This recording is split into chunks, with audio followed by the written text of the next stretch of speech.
Par la grâce est un site web à but non lucratif, ainsi que la chaîne YouTube L'Appel Céleste, dont l'objectif est de répandre l'Évangile et la saine doctrine de notre Seigneur Jésus-Christ. Ce site n'est pas lié ou maintenu par une église ou une confession religieuse. Nous nous rassemblons uniquement au nom du Seigneur Jésus-Christ. Nous croyons en l'œuvre expiatoire de Jésus sur la croix et en son sang comme le seul droit de notre acceptation auprès de Dieu. Nous croyons que la Bible est la parole de Dieu et est la seule autorité écrite sur laquelle nous pouvons compter. Nous reconnaissons la Seigneurie du Christ, tête de son corps, qui est l'Église Colossiens 1:18, et il est le centre de nos rencontres. Nous reconnaissons également la direction du Saint-Esprit, qui nous guide dans toute la vérité Jean 16:13. L'homme sans Christ est mort dans ses péchés et est par nature un ennemi de Dieu. Ephésiens 2:1-3. Le salut est un acte souverain de Dieu. Ephésiens 2:8, et que l'homme est sauvé par la foi, qui est un don de Dieu.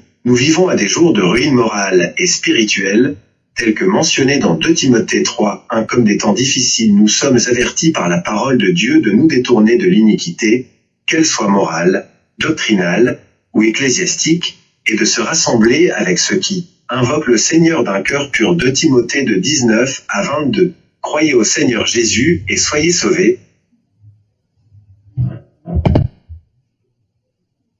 Par la grâce est un site web à but non lucratif, ainsi que la chaîne YouTube L'Appel Céleste, dont l'objectif est de répandre l'Évangile et la saine doctrine de notre Seigneur Jésus-Christ. Ce site n'est pas lié ou maintenu par une église ou une confession religieuse. Nous nous rassemblons uniquement au nom du Seigneur Jésus-Christ. Nous croyons en l'œuvre expiatoire de Jésus sur la croix et en son sang comme le seul droit de notre acceptation auprès de Dieu. Nous croyons que la Bible est la parole de Dieu et est la seule autorité écrite sur laquelle nous pouvons compter. Nous reconnaissons la Seigneurie du Christ, tête de son corps, qui est l'Église Colossiens 1:18, et il est le centre de nos rencontres. Nous reconnaissons également la direction du Saint-Esprit, qui nous guide dans toute la vérité Jean 16:13. L'homme sans Christ est mort dans ses péchés et est par nature un ennemi de Dieu. Ephésiens 2:1-3. Le salut est un acte souverain de Dieu. Ephésiens 2:8, et que l'homme est sauvé par la foi, qui est un don de Dieu.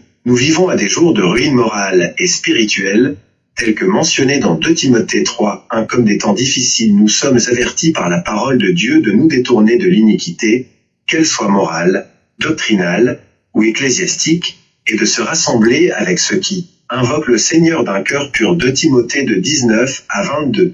Croyez au Seigneur Jésus et soyez sauvés.